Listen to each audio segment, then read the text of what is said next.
The galaxy was full of war. For hundreds of years, alien races had fought each other for power, pride, and survival. Among all those warriors, there was one name every soldier knew: Commander Zeltor of the Dravic Empire. He had led more than 100 battles. He had defeated insectoid swarms, mechanical armadas, and plasma-born monsters. His scars were medals, his victories legends. To his people, he was a hero. But when the war finally brought him face to face with humans, something changed inside him. Now, sitting in a quiet space station orbiting Earth, Zeltor spoke to a human reporter. His tall body was covered in silver scales that shimmered under the lights. His eyes were tired, and his deep voice carried a strange tone. Fear mixed with respect. "You want to know the truth?" he said. "Humans terrify me more than any enemy I've ever fought." The reporter blinked. "Humans? But we are weak compared to your kind.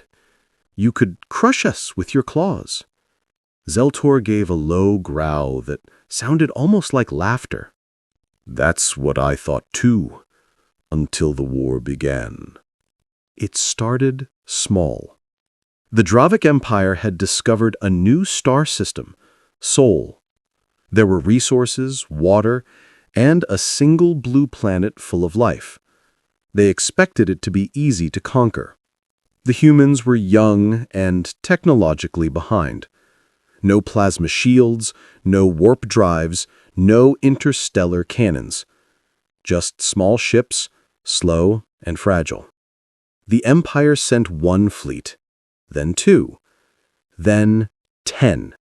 None returned. At first, the leaders thought it was a malfunction. Maybe the fleets got lost in hyperspace. But when the 11th fleet sent a single message before going silent, everyone understood. The message had only 3 words: "They fight back." I was sent next, to finish what others failed to do.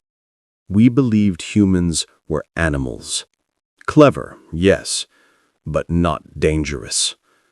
How wrong we were. He remembered the first battle clearly. His fleet arrived near Mars. The human ships looked small and ugly, metal boxes with engines. He ordered an attack. The sky turned into a storm of fire. He expected them to run. Instead, they came toward him. "They charged," he said quietly. They charged at ships 10 times their size. No fear, no hesitation. Human pilots screamed through the radio, their voices full of anger, not fear. Some crashed their ships deliberately into his cruisers just to destroy them.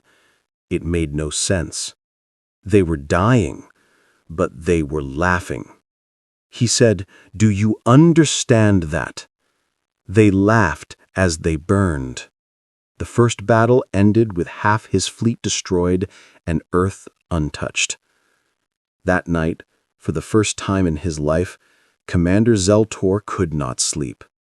Over the next few years, the war became worse. Humans learned fast. They built weapons faster than the Empire could count. Their scientists worked day and night, and their soldiers volunteered without hesitation. "They have a word," Zeltor said. "Adaptation. That word is their greatest weapon." He explained how Dravic soldiers took decades to train.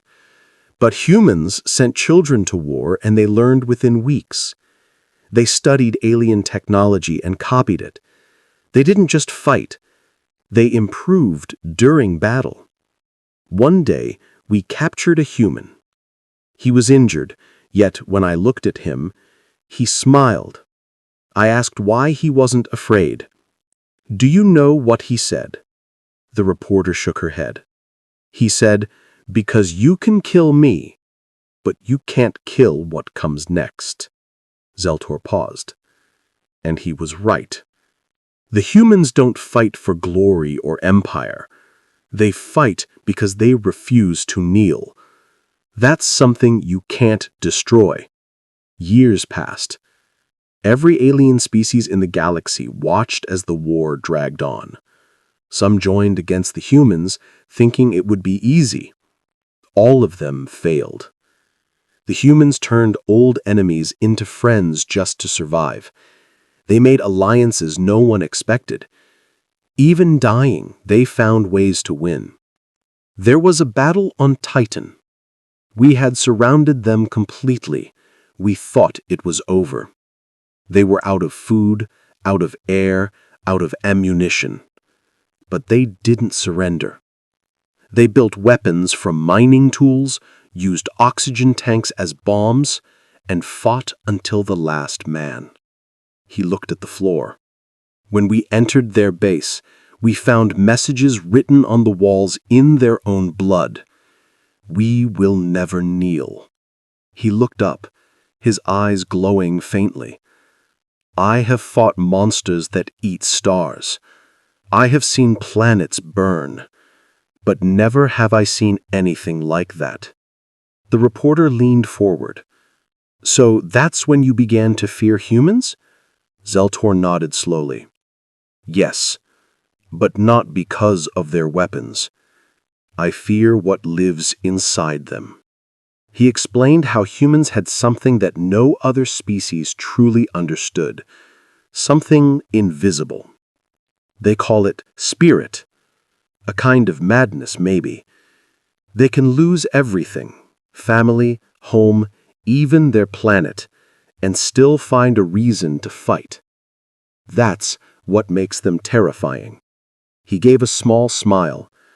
Do you know what your kind did after the war ended? You invited your enemies to rebuild with you. You sent food to those who tried to kill you. You turned your destroyers into peace ships. That's not logic. That's something deeper. He stood up and walked to the window. Earth hung below, bright and blue. When I look at your world, I feel two things: fear and hope. He turned to the reporter. You see, in every war, the winner writes history. But humans don't just win wars. They change what war means. You make even your enemies question who they are. He remembered one night after the final battle. His ship was damaged and he drifted near Earth's orbit. A human rescue team found him. They could have left him to die. Instead, they saved him. One of them said, "Even enemies deserve mercy." Zeltor shook his head. No Dravik would have done that. Not ever. As he spoke, the station's lights dimmed to simulate sunset. The stars outside looked like endless eyes watching him. The reporter finally asked, "So what will you do now, Commander?" He sighed. "I will teach my people what I learned. That power is not only in weapons, it is in the heart. And humans have hearts made of fire." He placed his large hand over his chest, a gesture of respect among his kind. "Tell your people this.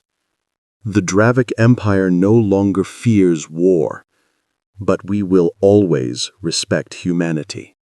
Later that night, when the reporter reviewed her recording, she noticed something strange. At the very end of the interview, Zeltor whispered something too quiet to hear clearly. She adjusted the audio. The words were chilling. He said, "Pray that humans never turn that fire on themselves."